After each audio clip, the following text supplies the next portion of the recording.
नमस्कार. सादर करीत आहोत ठाणे वार्ता. ठळक घडामोडी. ठाणे आणि मुलुंड दरम्यानच्या नवीन रेल्वे स्थानकाच्या कामाला गती द्यावी आणि कोकणच्या सर्व गाड्यांना दिवा स्थानकावर थांबा मिळावा अशा विविध मागण्या मांडून ठाणे लोकसभेचे खासदार नरेश म्हस्के यांनी वेधलं रेल्वे मंत्र्यांचं लक्ष. राष्ट्रवादी काँग्रेस शरदचंद्र पवार पक्षाच्या शहराध्यक्षांनी टाकला ठाणे महानगरपालिकेच्या मुख्यालयासमोर कचरा आणि विकासकानं सदनिका ढापल्या, म्हाडा आणि पालिकेनं नाही पाहिल्या. ठाणे महापालिकेतील शेकडो कोटींच्या भ्रष्टाचाराची तात्काळ चौकशी करा, आमदार संजय केळकर. आम्हाला फेसबुक आणि यूट्यूब चॅनलवर फॉलो करायला मात्र विसरू नका. तर पाहूया ठळक घडामोडी विस्तृतपणे, पण काही क्षणातच. आपण पाहत आहात श्री स्थानक वाहिनी, ठाणे जिल्ह्याचं मुख्य व्यासपीठ. ठाणे वार्ता पहा श्री स्थानक वाहिनीवर. आता सकाळी 9:15 पासून रात्री 9:15 पर्यंत ठाणे वार्ता, ठाण्यातील पहिलं दृकश्राव्य माध्यम. ठाणे वार्ता आणि श्री स्थानक वाहिनीचं लाईव्ह स्ट्रीमिंग ठाणेवार्ता.com वरील लाईव्ह स्ट्रीमवर क्लिक करा आणि अगदी मोबाईलवरही ठाणे वार्ता श्री स्थानक वाहिनीचा आनंद लुटा. यासाठी आमचं ॲप डाउनलोड करा. ठाणे वार्ता पहा श्री स्थानक वाहिनीवर. आता सकाळी 9:15 पासून रात्री 9:15 पर्यंत ठाणे वार्ता, ठाण्यातील पहिलं दृकश्राव्य माध्यम. आपण पाहत आहात श्री स्थानक वाहिनी, ठाणे जिल्ह्याचं मुख्य व्यासपीठ. ठाण्यातील एका विकासकानं म्हाडाला 31 सदनिका न देता त्या गिळंकृत केल्या असून त्याच्यावर गुन्हा दाखल करण्यात आला आहे. मात्र गेल्या 3 वर्षात त्याच्यावर कोणतीही कारवाई महानगरपालिका आणि म्हाडा प्रशासनानं केली नसल्याचा आरोप करून आमदार संजय केळकर यांनी महानगरपालिकेत शेकडो कोटींच्या भ्रष्टाचाराची उच्चस्तरीय चौकशी करण्याची मागणी अधिवेशनात केली. ठाणे शहरातील विविध समस्या तसंच महानगरपालिकेतील भ्रष्टाचार यावर आमदार संजय केळकर यांनी जोरदार आवाज उठवत चौकशी आणि कारवाईची मागणी केली. ज्या विकासकांनी 4000 चौरस मीटरच्या वर बांधकामं केली आहेत त्यांनी त्यावर 20% क्षेत्रफळाच्या सदनिका म्हाडाला देणं बंधनकारक आहे. मात्र ठाण्यातील दर्शन सागर डेव्हलपर या विकासकानं अद्याप 31 सदनिका म्हाडाला दिलेल्याच नाही. याबाबत कासारवडोली पोलीस ठाण्यात 20 मार्च 2022 रोजी गुन्हा दाखल करण्यात आला असून गेल्या 3 वर्षात महानगरपालिका आणि म्हाडा प्रशासनानं विकासकावर कोणतीही कारवाई अद्याप का केली नाही असा प्रश्न उपस्थित करून आमदार संजय केळकर यांनी दोन्ही प्रशासनाच्या भूमिकेवर संशय व्यक्त केला. ठाणे महानगरपालिकेला विविध मार्गांनी विविध विकास कामांसाठी 700 ते 800 कोटींचा निधी मिळाला. मात्र ही कामं झाली का? कामं न दाखवताच बिलं काढण्यात आली का? असे प्रश्न केळकर यांनी सभागृहात उपस्थित केले. महानगरपालिकेत शेकडो कोटींचा भ्रष्टाचार झाला असून त्याची उच्चस्तरीय चौकशी करण्याची मागणी मुख्यमंत्र्यांकडे केल्याची माहिती त्यांनी यावेळी दिली. सफाई कामगारांना वारसा हक्कानं नोकरीचा लाभ मिळावा यासाठी केलेल्या प्रयत्नांना यश आलं, पण अद्याप सफाई कामगारांच्या वारसांना नोकरी देताना अडवणूक होत असल्याची बाब केळकर यांनी सभागृहाच्या निदर्शनास आणून दिली. फायलर या विभागात देखील हा लाभ मिळावा अशी मागणी त्यांनी यावेळी केली. कोविड काळात जीवावर उदार होऊन सफाई कर्मचाऱ्यांनी काम केलं, त्याचा भत्ता देखील त्यांना अद्याप मिळाला नसल्याची बाब केळकर यांनी निदर्शनास आणून दिली. ठाण्यात सध्या घनकचरा समस्या अतिशय गंभीर झाली असून शहरात 2-2 मंत्री असताना हा प्रश्न का उद्भवावा असा प्रश्न उपस्थित करून केळकर यांनी लोकप्रतिनिधींना विश्वासात घेऊन त्यांच्याशी चर्चा करून यातून मार्ग काढण्याची सूचना केली. रस्ता रुंदीकरणात गेल्या 10 ते 15 वर्षापासून बाधित नागरिक आपल्या हक्काच्या घरापासून, गाळ्यापासून वंचित आहेत, तर दुसरीकडे चुकीच्या लोकांना याचा लाभ मिळतोय. याबाबत महानगरपालिका प्रशासनानं श्वेतपत्रिका काढावी अशी मागणी केळकर यांनी केली. एकीकडे बेकायदेशीरपणे मोठ्या प्रमाणावर वृक्षतोड होत असताना दुसरीकडे मात्र गृहसंकुलांच्या आवारात असलेल्या झाडांच्या फांद्यांची छाटणी करण्याची जबाबदारी सोसायट्यांवर टाकण्यात आली आहे. हा खर्च सोसायट्यांना झेपणारा नसून महानगरपालिकेनं 4 ते 5 कोटी रुपयांची तरतूद करून ही छाटणी करावी अशी मागणी केळकर यांनी केली. तर वेदरशेड प्रश्न अद्याप प्रलंबित असून शहरातील सुमारे 70 ते 75 सोसायट्यांनी याबाबत अर्ज दिले आहेत. इमारतीचं आयुष्यमान वाढावं यासाठी ही वेदरशेड नियमित करावी अशी मागणी केळकर यांनी अधिवेशनात केली आहे. ठाणे शहरातील अनेक भागातून मागील 10 दिवसांपासून कचरा पूर्णपणे उचलला गेलेला नाही. ठाणे महानगरपालिका क्षेत्रातील कचरा CP तलाव कचरा संकलन केंद्रात नेला जातो. त्यानंतर तो डायघर आणि शहरातील मोकळ्या भूखंडावर टाकला जातो. पण CP तलाव इथं कचऱ्याला लागलेल्या आगीच्या घटनेनंतर कचरा टाकण्यास विरोध दर्शवून स्थानिकांनी आंदोलन केल्यामुळं मोठाच पेच निर्माण झाला आहे. ठाणे शहरातील कचरा उचलला जात नसल्यानं रस्त्यावर तसंच सोसायट्यांच्या बाहेर कचऱ्याचे ढीग साचले.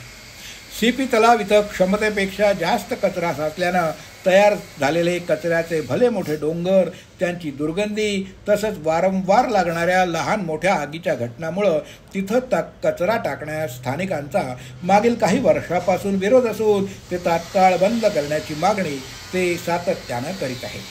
पण महानगरपालिकेत कित्येक वर्षापासून असलेल्या सत्ताधाऱ्यांनी स्थानिकांना वेळोवेळी आश्वासनं देण्याव्यतिरिक्त कुठलीही ठोस उपाययोजना केलेली नाही आणि त्यांच्याच नाकर्तेपणामुळं महानगरपालिकेला स्वतःची कचराभूमी नाही.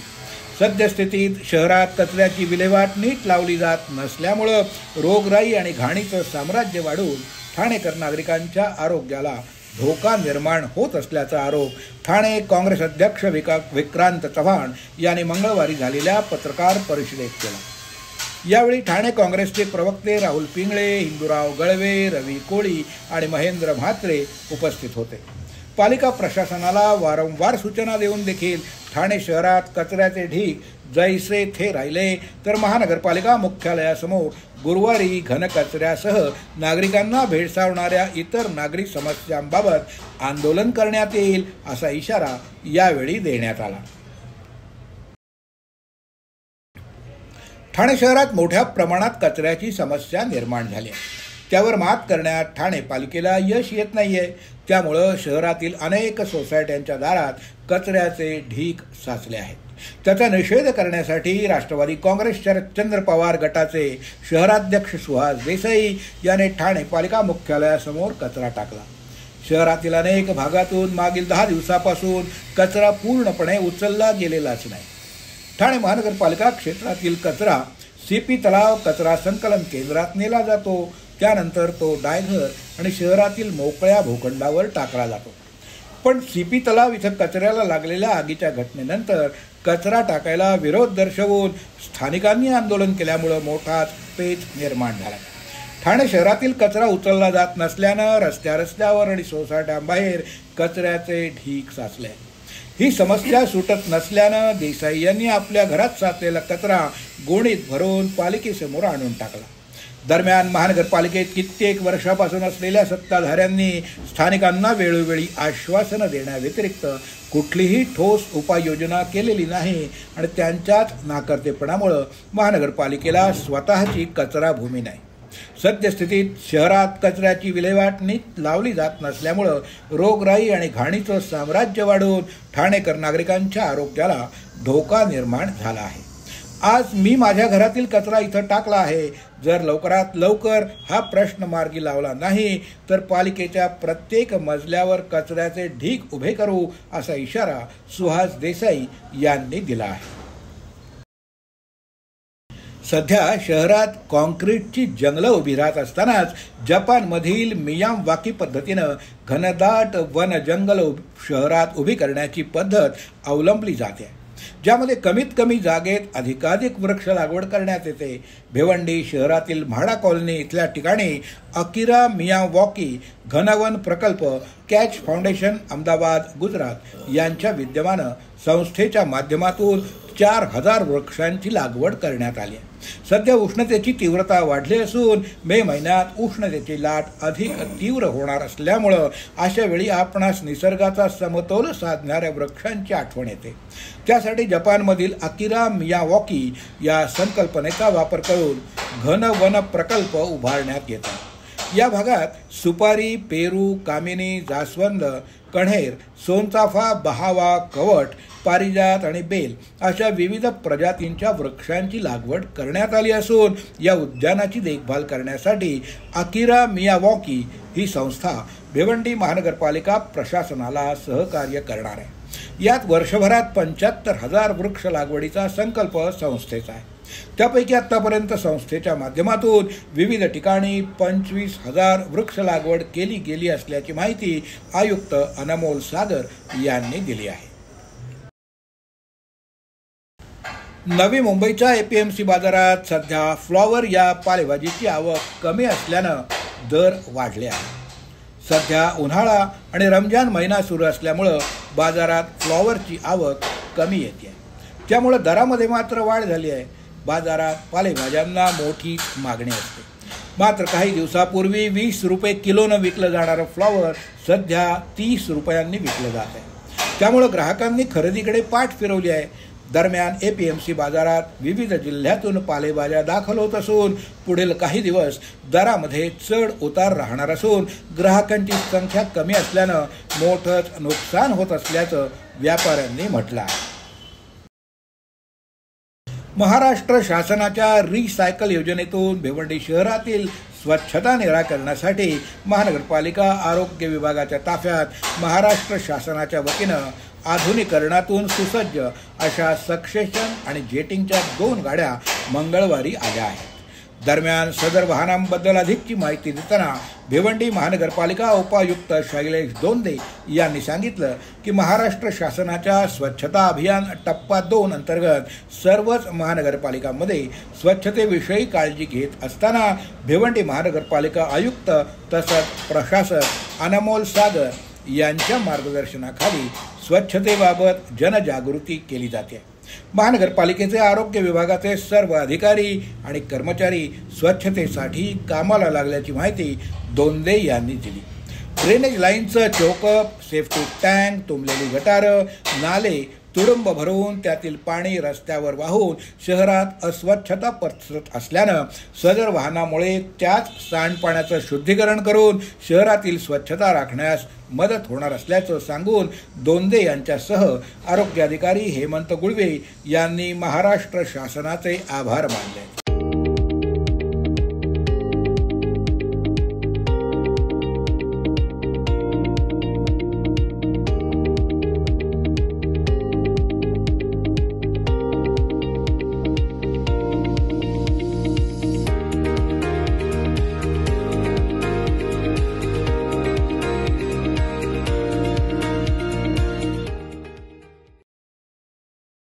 ठाणे जिल्हा परिषदेचा 2025-26 या वर्षाचा अर्थसंकल्प सादर करण्यात आला आहे. जिल्हा परिषदेचे मुख्य लेखा आणि वित्त अधिकारी वैजनाथ बुरडकर यांनी मुख्य कार्यकारी अधिकारी रोहन घुगे यांच्याकडे अर्थसंकल्प सादर करण्यासाठी अर्थसंकल्पाची प्रत यावेळी प्रदान केली. जिल्हा परिषदेचे मुख्य कार्यकारी अधिकारी तथा प्रशासक रोहन घुगे यांनी जिल्हा परिषदेचा 108.93 कोटी रुपयांचा अर्थसंकल्प सादर करताना लोकाभिमुख, गतिमान, पारदर्शक अर्थसंकल्प आहे असं प्रतिपादन केलं. जिल्हा परिषदेचा अर्थसंकल्प लोकाभिमुख असल्याचं सांगताना मुख्य कार्यकारी अधिकारी म्हणाले की समाज कल्याण विभाग अंतर्गत दिव्यांग व्यक्तींचं सर्वेक्षण करून जिल्ह्यातील दिव्यांग व्यक्तींची माहिती, कुटुंब प्रमुख, आर्थिक स्थिती तसंच आवश्यकता लक्षात घेऊन 26 योजना तयार करण्यात आल्या आहेत. ग्रामपंचायत विभागाअंतर्गत घरपोच सोयी सुविधा पोहोचवण्यासाठी आपलं सरकार सेवा केंद्र तसंच ऑनलाईन शासकीय दाखले देण्यासाठी अप मार्फत कामकाज करण्यात येणार आहे. कृषी विभाग आणि पशुसंवर्धन विभाग अंतर्गत शेतकरी आणि पशुपालकांचं उत्पन्न वाढीसाठी प्रत्यक्ष काम करण्यात येणार आहे. शासकीय कामकाजातील अडथळा कमी करण्यासाठी तसंच नियोजनबद्ध काम करण्यासाठी सामान्य प्रशासन विभागाअंतर्गत वेब पोर्टल तयार करण्यात येणार असून प्रत्येक कर्मचारी आणि अधिकाऱ्याची ऑनलाईन माहिती पोर्टलवर उपलब्ध असेल, जेणेकरून मेडिकल बिलं, पेन्शन, सेवार्थ लाभ देण्यासाठी ते सुलभ असेल. रोगनिदान चाचण्या, ई संजीवनी कार्यक्रम, दिव्यांगांना सार्वजनिक इमारती सुगम्य करणं इत्यादी लोकाभिमुख कार्यक्रम राबवताना वैद्यकीय प्रतिकृती देयक, भविष्य निर्वाह निधी, मालमत्ता नोंदणी, काम वाटप इत्यादींची संगणकीय प्रणाली निर्माण करून पारदर्शक आणि गतिमान कार्य करण्याचं यावेळी आश्वासित करण्यात आलं आहे. दरवर्षीप्रमाणे यंदा देखील जांभळी नाका इथं आनंद चॅरिटेबल ट्रस्ट आयोजित चैत्र नवरात्रोत्सवाला सुरुवात होते. आज जांभळी नाका इथल्या छत्रपती शिवाजी महाराज मैदानात देवीच्या मंडपाचं भूमिपूजन शिवसेना नेते माजी खासदार राजन विचारे आणि त्यांच्या पत्नी नंदिनी विचारे यांच्या हस्ते संपन्न झालं. यावेळी ठाणे जिल्हा प्रमुख केदार दिघे, उपजिल्हा प्रमुख कृष्णकुमार कोळी तसंच शिवसेना उबाठा पक्षाचे पदाधिकारी, युवा सेना आणि युवती सेना तसंच नागरिक मोठ्या संख्येनं उपस्थित होते. महाराष्ट्र राज्याचे मुख्यमंत्री देवेंद्र फडणवीस यांच्या संकल्पनेनुसार 7 कलमी कार्यक्रमांतर्गत दिलेल्या उद्दिष्ट म्हणून ठाणे ग्रामीण जिल्ह्याच्या संकल्पनेतून एक CCTV आपल्या सुरक्षिततेसाठी असा नाविन्यपूर्ण उपक्रम सुरू करण्यात आला आहे. त्या अनुषंगानं पोलीस अधीक्षक ठाणे ग्रामीण कार्यालयाअंतर्गत असणाऱ्या 11 पोलीस स्टेशनच्या अंतर्गत एकूण 4,500 कॅमेऱ्यांची सूची तयार करण्यात आली आहे. त्यासाठी ठाणे ग्रामीण अंतर्गत असणाऱ्या सर्व पोलीस ठाणे हद्दीतील खाजगी, शासकीय, निमशासकीय कॅमेऱ्यांची जोडणी करण्याकरता प्रत्यक्ष ठिकाणी भेट देऊन हायवे, ज्वेलर्स, दुकानं, हॉटेल्स, गोडाऊन, ग्रामपंचायती, सोसायट्या, KDMC, पेट्रोल पंप, घराबाहेरील कॅमेरे, पोलीस पाटील आणि इतर यांच्या भेटी घेऊन त्यांना सदर उपक्रमाबाबत थोडक्यात माहिती देऊन एक CCTV आपल्या सुरक्षिततेसाठी या योजनेचं महत्त्व समजावण्यात आलं. त्यानुसार बहुतांशांनी सर्व आस्थापनांनी सदर योजनेला सहमती दर्शवल्यानं सदर ठिकाणी प्रत्यक्ष भेट देऊन उभारणी करण्यात आलेल्या CCTV कॅमेऱ्यांचं ॲप्लिकेशन आणि तांत्रिक माहिती घेऊन त्याची इंटरनेटद्वारे सर्व CCTV जोडणीचं काम सुरू करून एकूण 1,121 कॅमेऱ्यांचं ऑनलाईन ॲक्सेस पोलीस अधीक्षक ठाणे ग्रामीण कार्यालय इथं घेण्यात आलं आहे. सदर कॅमेऱ्यामुळं जनतेला मदत, वाहतूक कोंडी, गुन्ह्यांचा तपास, महिलांची सुरक्षा, संशयास्पद हालचालींवर लक्ष, कायदा आणि सुव्यवस्था आणि इतर सर्व महत्त्वाच्या बाबींवर लक्ष ठेवण्यात येईल. एक CCTV आपल्या सुरक्षिततेसाठी या उपक्रमाच्या पोलीस अधीक्षक कार्यालयाचं CCTV नियंत्रण कक्षाचं उद्घाटन आज 18 मार्च रोजी विशेष पोलीस महानिरीक्षक कोकण परिक्षेत्र संजय दराडे, पोलीस अधीक्षक ठाणे ग्रामीणचे डॉक्टर DS स्वामी, अप्पर पोलीस अधीक्षक भरत तांगडे यांच्या उपस्थितीत करण्यात आलं. ग्लोबल वॉर्मिंगच्या पार्श्वभूमीवर जगभरात पर्यावरणाचं महत्त्व वाढीस लागलेलं असतानाच पर्यावरण संवर्धनासाठी पत्रकारितेच्या माध्यमातून जनजागृती करणारे ज्येष्ठ पत्रकार डॉक्टर प्रशांत रेखा रवींद्र सेनकर यांना अमेरिकेतील ग्लोबल ह्युमन प्रिन्स युनिव्हर्सिटीनं पत्रकारिता आणि पर्यावरण विज्ञान या विषयावर मानद डॉक्टरेट प्रदान करण्यात आली आहे. पत्रकारितेच्या माध्यमातून डॉक्टर प्रशांत सेनकर गेली 26 वर्ष पर्यावरण जनजागृतीसाठी विशेष प्रयत्न करताना दिसतात. त्यांच्या या कार्याची दखल राष्ट्रीय आंतरराष्ट्रीय स्तरावर घेतली गेली आहे. त्यांना आजपर्यंत अनेक प्रतिष्ठेच्या पुरस्कारांनी सन्मानित करण्यात आलं आहे. त्यांच्या कार्याचा गौरव म्हणून पत्रकारिता आणि पर्यावरण संवर्धनासाठी अमेरिकेतील ग्लोबल ह्युमन पीस युनिव्हर्सिटीनं पत्रकारिता आणि पर्यावरण विज्ञान या विषयावर डॉक्टर प्रशांत रेखा रवींद्र सेनकर यांना मानद डॉक्टरेट प्रदान केली आहे. डॉक्टर प्रशांत सेनकर यांनी मुंबई, ठाणे आणि पालघर जिल्ह्यातील शहरी, ग्रामीण तसंच आदिवासी भागामध्ये पाणी आणि पर्यावरण संवर्धन विषयक पत्रकारिता केली आहे. त्यांच्या पत्रकारितेच्या प्रभावामुळे अनेक ठिकाणी जलसंधारण आणि पर्यावरण पुनरुज्जीवनाच्या उपक्रमांना चालना मिळाली आहे. पंतप्रधान नरेंद्र मोदी यांच्या नेतृत्वाखाली भारतीय रेल्वेच्या माध्यमातून संपूर्ण देशाला जोडलं जात आहे. त्याचबरोबर महाराष्ट्राच्या रेल्वे विकासात गेल्या दशकभरात ऐतिहासिक बदल घडले आहेत. ठाणे आणि मुलुंड स्टेशन दरम्यानच्या नवीन रेल्वे स्थानकाच्या कामांना गती द्यावी, दिवा रत्नागिरी पॅसेंजर ट्रेन पुन्हा दादरपर्यंत सुरू करावी, कोकणातील सर्व गाड्यांना दिवा स्थानकावर थांबा द्यावा, कल्याण पुणे लोकल करावी, दिवा वसई लोकल सेवा वाढवावी, रेल्वे कर्मचाऱ्यांसाठी राखीव असलेल्या स्पेशल ट्रेनमध्ये ज्येष्ठ नागरिक आणि विद्यार्थी यांच्यासाठी काही जागा राखीव ठेवाव्यात, अशा आणि प्रवाशांना अनेक सोयी सुविधा देण्याच्या विविध मागण्या ठाणे लोकसभेचे खासदार नरेश म्हस्के यांनी संसदेत केल्या. लोकसभेत रेल्वे मंत्रालयाशी संबंधित अनुदानित मागण्यांवर चर्चा करताना ठाणे लोकसभेचे खासदार नरेश म्हस्के यांनी ठाणे, कल्याण, भिवंडी आणि पालघर लोकसभा मतदारसंघातील रेल्वे प्रवाशांच्या अडचणी, सोयी सुविधा आणि त्याचबरोबर नवीन गाड्या सुरू करण्यासंदर्भात आग्रही मागण्या केल्या. आता 170 वर्षांनंतर देशाची पहिली बुलेट ट्रेन देखील ठाणे मार्गे मुंबईला जाणार आहे. विशेष म्हणजे मुंबई ठाणे दरम्यान देशातील पहिली अंडर सी टनेल म्हणजे समुद्राखालून जाणारा बोगदा बांधण्यास ऐतिहासिक काम सुरू झालंय. हे आधुनिक तंत्रज्ञान आजपर्यंत फक्त जगभरात केवळ 5 देशांकडेच होतं, पण आता भारत देखील या यादीत सामील झालाय. हे शक्य झालं ते पंतप्रधान नरेंद्रजी मोदी, रेल्वे मंत्री अश्विनी वैष्णवजी आणि संपूर्ण रेल्वे विभागाच्या अथक प्रयत्नामुळे.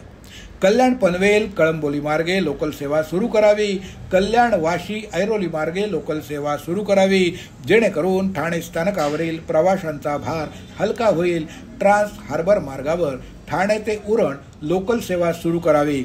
कल्याण रेल्वे यार्डात जे काम पूर्ण झालं आहे त्या भागातून लांब पल्ल्याच्या गाड्या चालवण्यास सुरुवात करावी, जेणेकरून लोकल गाड्यांची वाट मोकळी होईल आणि होणारा विलंब टाळता येईल. ठाणे, कल्याण, डोंबिवली आणि बदलापूरहून महिलांसाठी विशेष लोकल सुरू करावी. सर्व स्थानकावर स्वच्छ आणि दर्जेदार शौचालयांची व्यवस्था करावी. कल्याण, ठाणे, डोंबिवली इथं ADRM स्तराचे अधिकारी नियुक्त करावेत. ठाणे जिल्ह्यातील सर्व रेल्वे स्थानकावर CCTV बसवावेत. रेल्वे उड्डाणपूल आणि अंडरपास प्रकल्प जलद रीतीनं पूर्ण करावेत. ठाणे आणि मुलुंड स्टेशनच्या दरम्यान नवीन स्टेशनचं काम सुरू आहे. हे काम रेल्वे करीत आहे, पण खर्च ठाणे महानगरपालिका करीत आहे. त्याचा वाढीव खर्च रेल्वेने करावा आणि अधिकाऱ्यांना तसे निर्देश द्यावेत. नवीन रेल्वेच्या कामाला गती द्यावी. त्याचबरोबर स्टेशनवरची 1 रुपीज क्लिनिक केंद्र बंद आहेत, ती लवकरात लवकर तात्काळ सुरू करावीत. ठाणे, नवी मुंबई, मीरा भाईंदर, कल्याण अशा सर्व ठिकाणी ऑटोमॅटिक जिन्यांची सोय करावी. अशा विविध मागण्या खासदार नरेश म्हस्के यांनी संसदेत केल्या आहेत. अहो, आपण आपलं घर स्वच्छ, सुंदर, नेटनेटकं ठेवतो ना, मग आपण आपल्या शहराच्या बाबतीत उदासीन का? आपलं शहर स्वच्छ, सुंदर आणि नेटनेटकं ठेवणं ही आपली जबाबदारी आहे, हो ना? मग उचला फोन आणि विना परवाना होर्डिंग्स, बॅनर्स कुठे दिसले तर 1800-222-108 या टोल फ्री क्रमांकावर कळवा किंवा 750-6946-155 या भ्रमणध्वनीद्वारे आपली तक्रार नोंदवा किंवा महापालिकेने तयार केलेल्या स्टार ग्रेड ॲप्लिकेशनद्वारे आपली तक्रार नोंदवा. त्याची दखल त्वरित घेतली जाईल. लक्षात घ्या, आपला छोटासा सहभाग आपलं शहर स्वच्छ, सुंदर आणि नेटनेटकं बनवू शकतो. जसं आपलं घर तसं आपलं ठाणे शहर. आपण आपले कार्यक्रम किंवा बातम्या आम्हाला ठाणेवार्ता@gmail.com या ईमेलवर कळवू शकता. ठळक घडामोडी शेवटी पुन्हा एकदा. ठाणे आणि मुलुंड दरम्यानच्या नवीन रेल्वे स्थानकाच्या कामाला गती द्यावी. कोकणच्या सर्व गाड्यांना दिवा स्थानकावर थांबा मिळावा. अशा विविध मागण्या मांडून ठाणे लोकसभेचे खासदार नरेश म्हस्के यांनी वेधलं रेल्वे मंत्र्यांचं लक्ष. राष्ट्रवादी काँग्रेस शरदचंद्र पवार पक्षाच्या शहराध्यक्षांनी टाकला ठाणे महानगरपालिकेच्या मुख्यालयासमोर कचरा आणि विकासकांना सदनिका ढापल्या. म्हाडा पालिकेनं नाही पाहिल्या. ठाणे महानगरपालिकेतील शेकडो कोटींच्या भ्रष्टाचाराची तात्काळ चौकशी करा. आमदार संजय केळकर. या होत्या ठाणे वार्ता. आपली एखादी बातमी बघायची राहून गेली असेल तर आपण ठाणेवार्ता.in या आमच्या संकेतस्थळाला किंवा आमच्या फेसबुक पेज तसंच YouTube चॅनलला अवश्य भेट द्या. तर मग पुन्हा भेटूया पुढल्या बातमीपत्रात फक्त श्री स्थानक वाहिनीवर. धन्यवाद.